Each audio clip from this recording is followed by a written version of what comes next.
everybody. Welcome to Sunday Sermon number 26, and it's also episode number 332 of Truth Telling with Elizabeth D'Alto. If you're new to the podcast, or this is your first Sunday sermon, these are shorter solo episodes, usually about 10 to 20 minutes, where I do oracle readings or share my favorite prayers, poems, or excerpts from what I'm reading.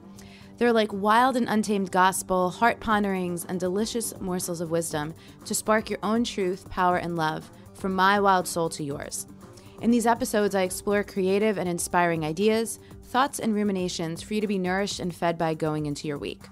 As a person who was raised with religion, another inspiration to create these sermons was to provide a Sunday ritual that's more aligned with my current and ever-evolving spirituality and worldviews. That said, all belief systems are welcomed here on the show. My truth, ponderings, and curiosities are simply that, my own. No matter what your faith is, may you get exactly what you need from listening to this, and may you remember always that everything you've ever needed has always been inside of you. You are made from love, you are love, and you are loved.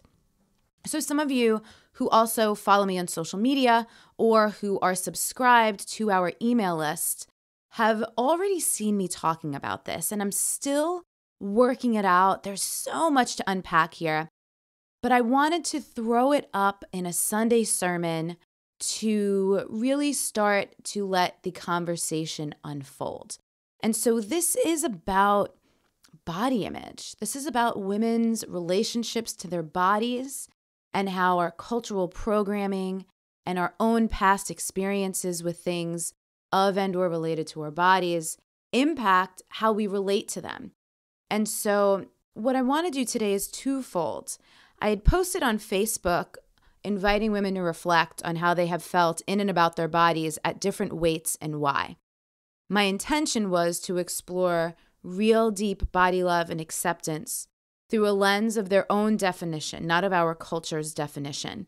And you're all familiar with the rules. Thinner, tighter, fitter, smaller is better. My curiosity stemmed from my own experience of feeling more in love with and comfortable in my body at different weights over the course of my journey. So a cool thing happened when I posted this on Facebook. First thing was I had mentioned my specific weights, which so for anyone listening who has a history with eating disorders, someone let me know on that thread that like specific numbers can be really triggering for people with eating disorders. And I had shared it to like give context. You know, I'm a person who's 5'3". And so 150 pounds on a 5'3" frame is a lot different than 150 pounds on someone with like a 5'7" or a 5'10" frame. And so that made my body, I've always been kind of thicker and have an athletic build, but that made my body also a lot curvier and a lot softer. As well, back when I was in fitness, I was super lean. Again, I wasn't super thin or anything, but super lean. And there I was 128 pounds. So one of the cool things that happened in the comments on that thread, which so many people, I'm going to share some of them with you, but someone educated me on how certain things could be triggering for people who have had a history with eating disorders, and just the inquiry around does mentioning the specific numbers actually add value or add an important dynamic to the conversation. And I have to say, it's something, the jury is still out for me. I don't know.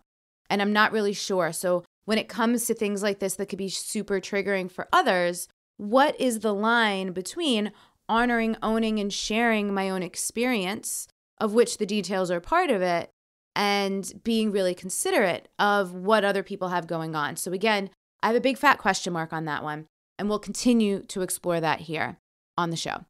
So what I want to do is I'm going to read you an excerpt I wrote on a writing retreat I was recently on after reflecting on some of the responses. And so here's where it starts. My curiosity stemmed from my own experience of feeling more in love and comfortable in my body at 150 pounds, softer, juicier, curvier, than I did at my tightest and leanest, 128. One woman responded, in some Tantra schools, they emphasize feminine energy in terms of vitality and curviness. I've lived in ashrams where the women are trying to gain weight because they feel too skinny to have energy for the practices they're doing. And as someone who works with women's pelvic wellness and bodywork, I've noticed that curvier women do tend to have more sexual energy, vitality, life force in their pelvis, access to energy in their body for some reason. I paused to breathe in the mystery of those last three words of that comment, for some reason. And while her comment was alluding to a generality, not a rule, it resonated for me.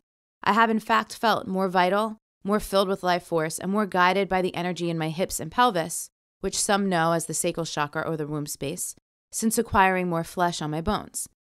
I thought about a moment on the beach, my first day in Cabo, on the very retreat I'm writing this from. I put on a bikini and covered myself with a wrap to walk through the hotel lobby and the pool area down to the beach. Along my way, I spotted several other women in swimsuits. I removed my wrap, walked about 20 steps, grabbed a beach chair, and rather ungracefully dragged it through the sand over to where the other women were sitting, forgetting to feel self-conscious. Then I sat down and began to apply my sunscreen. When my hands connected with my flesh, presencing me to my own body, I realized I hadn't once compared my body to another woman's body since I left my hotel room, or had any better than or worse than inner dialogue the way I used to in my 20s, when I was, air quote, super fit, and usually in possession of one of the, air quote, best bodies on the beach. I put the terms super fit and best body in quotes to emphasize that these are not my definitions, but definitions that were conditioned into me by a culture I've now learned to question at every turn. What I did notice about other women's bodies around me was how beautiful and unique they all were. From the different skin tones, lines, curves, and tattoos, to their soul's energy radiating beyond its meat suit home. So that was the reflection piece that I wrote at that retreat. And what I want to do now is I want to share some of the comments from that thread with you, because it was just so weird. Like, people's experiences are so different. And I want to come back to the numbers conversation for a minute, because, for some people, 150 pounds would be a very low weight. For me, it's on the higher end. So that's why it's really important to emphasize that the numbers are relative and there's so many different factors that go into it. And so somebody shared, I loved this. Someone said this. I love this and I can relate. I've been holding steadily around 137 pounds for 6 months. It's the most I've ever weighed, and yet the lightest I've ever felt. And a couple people reflected that in this thread, that they weighed more than they've weighed before, but they feel lighter than they have felt before. My friend Lori shared, this is the heaviest and strongest I've been, not pregnant, and wore a two-piece for the first time ever. I actually felt more comfortable in the two-piece than I did in the one-piece. And I felt and feel so good. The only thing I desire is to get stronger, not leaner, just stronger and more functional. And that was something I could really relate to, because since having more weight on my body and not working out for quite a while, my strength is down, but my weight is up. So that means moving my body in space takes more effort. And I noticed I really only desire weights and intensity at the gym for a very short window during the month, depending on where I am in my menstrual cycle. I don't push or force myself otherwise, but it's been super fascinating to navigate. My friend Julie Santiago, who will be on the podcast soon in the upcoming weeks, shared this, which I really loved. She said, as my life got bigger and I stopped trying to control so much, my body got bigger to match. I've come to trust that the size of my body is holding whatever it needs to hold for my life to be what it is right now. It may change at some point, maybe not. I don't care anymore. I take loving care of my body, but I no longer force or contort or strive in any way. For me, bigger body has meant bigger life. I thought that was super interesting. Someone else shared, this type of exploration and conversation in my life is desperately needed right now. I've gained about 25 pounds in the last 6 months, and I feel terrible in every way. I hate what I see in the mirror. I hate the way my clothes are fitting or not fitting. I hate how self-conscious I feel around my man. Totally my issue. He's never made me feel bad about it. I hate that my sex drive has plummeted. I hate how embarrassed and fraudish I feel around my clients. I'm a health coach, personal trainer, and massage therapist. And I hate that I'm hating my body so much. So she was a huge yes for diving more into the conversation. Somebody also shared, after being lean and fit for most of my life and then gaining 30 pounds, I've been on my own journey and exploration about what it means to fully embrace a larger body and take up space in all aspects of my life. To be honest, I've struggled with the realization of how much my identity was wrapped up in a smaller body. I think a lot of women in our culture can totally relate to this. Someone else shared, and this is coming from a more health-oriented perspective. About 10 years ago, I lost 50 pounds after an autoimmune diagnosis.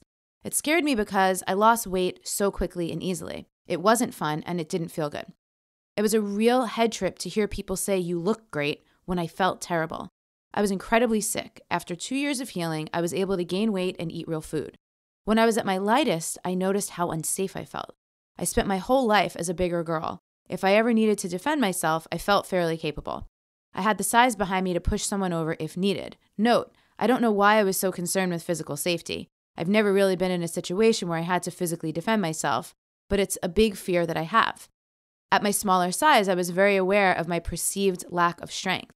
When I gained my weight back, there was a small period when I was unhappy about it. Now I don't mind it at all. I'm in better shape than smaller version of me, and I'm stronger, faster, and have way more fun at this size. I loved that perspective of getting the feedback from people, right? All the other people around us who are conditioned that smaller is better, going, "Oh, you look so great." But in the meanwhile, that person was feeling awful on the inside. So fascinating. Somebody else shared, she was composing her thoughts because she's ranged from 207 pounds to 117 pounds in her adult life and was basically overweight since she was an infant and was constantly reminded of it. So I love this conversation so much, and I find it so fascinating with all of its intricacies because we all have such different experiences and different perceptions.